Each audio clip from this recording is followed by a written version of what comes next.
وعلیکم السلام ورحمۃ اللہ وبرکاتہ۔ کہتے ہیں جی چھوٹا بچہ جس کی داڑھی نہیں آئی وہ اذان کہہ سکتا ہے؟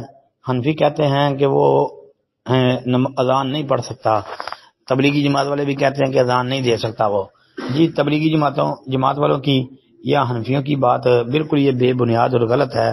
ان کے پاس اس بارے میں کوئی بھی دلیل نہیں ہے، یہ ان کی اپنی بنائی ہوئی بات ہے، یہ فضول قسم کی کمزور قسم کی ان کی فقہ ہے۔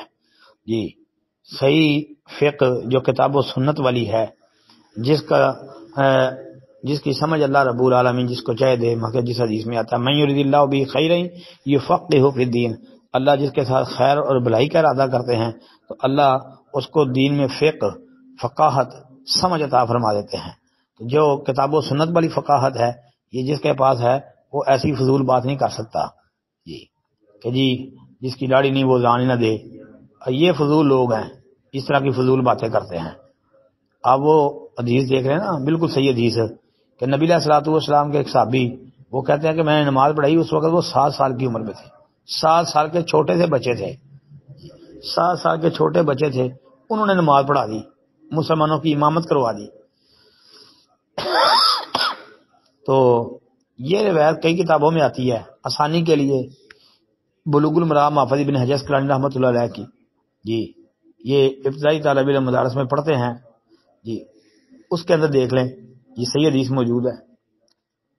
تو ایک 7 سال کا بچہ مسلمانوں کی امامت کروا رہا ہے، نبی علیہ السلام کا صحابی ہے وہ، تو آیا چھوٹا بچہ اذان کیوں نہیں دے سکتا؟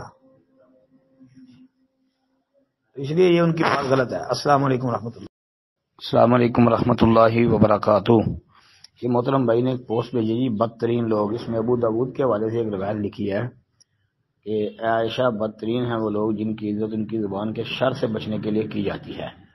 اچھا جی محترم بھائی، یہ والے الفاظ جو ہے نا آپ کو صحیح بخاری سے انشاءاللہ ملیں گے، 6032 نمبر روایت جی، اس میں یہ الفاظ بیان کیے ہیں کہ جناب نبی کریم صلی اللہ علیہ وآلہ وسلم نے فرمایا، اے عائشہ تم نے مجھے بدگو کب پایا؟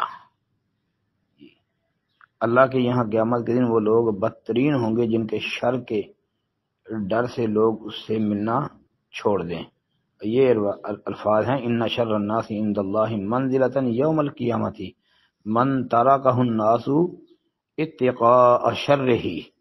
یہ باقی جو ابو داؤد کا آپ نے حوالہ دیا ہے اس میں جو ہے نا وہ یہ الفاظ ہیں، یا عائشہ تو ان اللہ لا يحب الفاحش المتفحش، جی اس میں ہے کہ عائشہ بلا شبہ اللہ تعالیٰ کسی بدگو تکلف سے بدگوئی کرنے والے سے محبت نہیں کرتا، اس میں یہ الفاظ جی۔ تو ویسے تو ابو داؤد والی سند بھی حسن ہے، لیکن جو آپ کی متعلقہ روایت ہے پوسٹ میں درج ہے وہ انشاءاللہ صحیح بخاری والی جو ہے وہ دیکھ لیں۔ السلام علیکم ورحمۃ اللہ۔